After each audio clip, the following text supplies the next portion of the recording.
Cricket বিশ্বে যেন এক মহাসংঘাতের পূর্বাভাস। ভারত বনাম পাকিস্তান ম্যাচ বয়কটের ঘোষণা দিয়ে পাকিস্তান ক্রিকেট বোর্ড যে আগুনের সাথে খেলা শুরু করেছে তাতে এবার ঘি ঢালল স্বয়ং আইসিসি।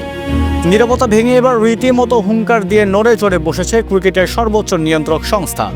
আগামী 48 ঘন্টার মধ্যেই ডাকা হয়েছে এক উচ্চ পর্যায়ের গোপন মিটিং, যেখানে নির্ধারিত হবে পাকিস্তানের ক্রিকেটীয় ভবিষ্যৎ। পাকিস্তানকে ক্রিকেট থেকে নির্বাসিত হতে যাচ্ছে নাকি কোটি কোটি ডলারের জরিমানায় দেউলিয়া হবে পিসিবি। আইসিসির সম্ভাব্য কঠোর সব সিদ্ধান্ত নিয়ে আমাদের আজকের বিশেষ প্রতিবেদন। খবরটি মুহূর্তেই ছড়িয়ে পড়েছে।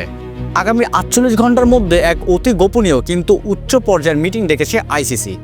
যদিও সেখানে কারা থাকছেন তা এখনও গোপন রাখা হয়েছে, তবে বিশ্বস্ত সূত্রের খবর পাকিস্তানের এই সিলেক্টিভ বয়কট বা বেছে বেছে ম্যাচ খেলার জিতকে কোনোভাবেই বরদাস্ত করবে না আইসিসি। পিসিবি আনুষ্ঠানিকভাবে আইসিসিকে কিছু না জানালেও খবরটি চাউর হওয়ার পরপরই কড়া প্রতিক্রিয়া দেখিয়েছে সংস্থাটি। আইসিসি এক বিবৃতিতে সাফ জানিয়ে দিয়েছে, একটি বৈশ্বিক ক্রীড়া ইভেন্টে কোনো নির্দিষ্ট দলের বিরুদ্ধে না খেলার অবস্থানটি টুর্নামেন্টের মৌলিক ধারণার পরিপন্থী। যেখানে সব দলের সমান শর্তে খেলার কথা, সেখানে এমন নির্বাচিত অংশগ্রহণ ক্রিকেটের সততা, মান এবং পবিত্রতাকে চরমভাবে ক্ষুণ্ণ করছে। আইসিসি কেবল হুঙ্কার দিয়ে ক্ষান্ত হননি, পাকিস্তানের ওপর নেমে আসতে পারে শাস্তির পাহাড়। যদি পাকিস্তান ভারতের বিপক্ষে ম্যাচটি বয়কট করে, তবে তাদের ওপর যে খরা নামতে পারে, শাস্তি হিসাবে পাকিস্তানের দ্বিপাক্ষিক সিরিজ খেলার আজীবন নিষেধাজ্ঞা আসতে পারে। এমনকি কেড়ে নেওয়া হতে পারে তাদের এশিয়া কাপে অংশগ্রহণের সুযোগ।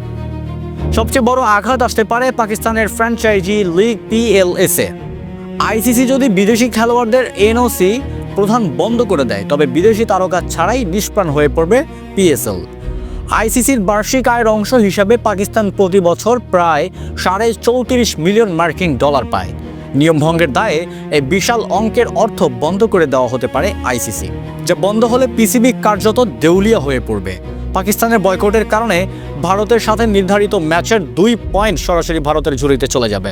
আইসিসির 16/10/7 ধারা অনুযায়ী কোনো দল ম্যাচ না খেললে তা তাদের নেট রান রেটে মারাত্মক নেতিবাচক প্রভাব ফেলবে। অথচ ভারতের রান রেটে এর কোনো আঁচড়ও লাগবে না, অর্থাৎ না খেলেই টুর্নামেন্ট থেকে ছিটকে যাওয়ার ঝুঁকিতে থাকবে পাকিস্তান। আইসিসি ইতিমধ্যেই পিসিবিকে সতর্ক করেছে যে হটকারী সিদ্ধান্ত নেওয়ার আগে যেন তারা দেশের ক্রিকেটের ওপর এর দীর্ঘমেয়াদী প্রভাব বিবেচনা করে। ক্রিকেটের বিশ্লেষকদের মতে, রাজনীতির দোহাই দিয়ে বিশ্ব আসলে একটি নির্দিষ্ট দেশের বিপক্ষে না খেলার জেদ পাকিস্তানের ক্রিকেটকে এক অন্ধকার যুগে ঠেলে দিতে পারে।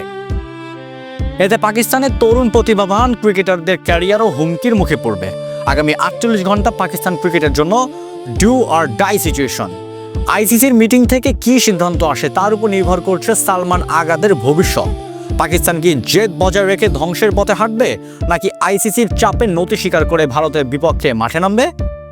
আপনার কি মনে হয়, আইসিসি কি পাকিস্তানের ওপর নিষেধাজ্ঞা দিয়ে সঠিক কাজ করবে, নাকি পিসিবির দাবিগুলো শোনা উচিত? আপনার মতামত আমাদের কমেন্ট বক্সে লিখুন।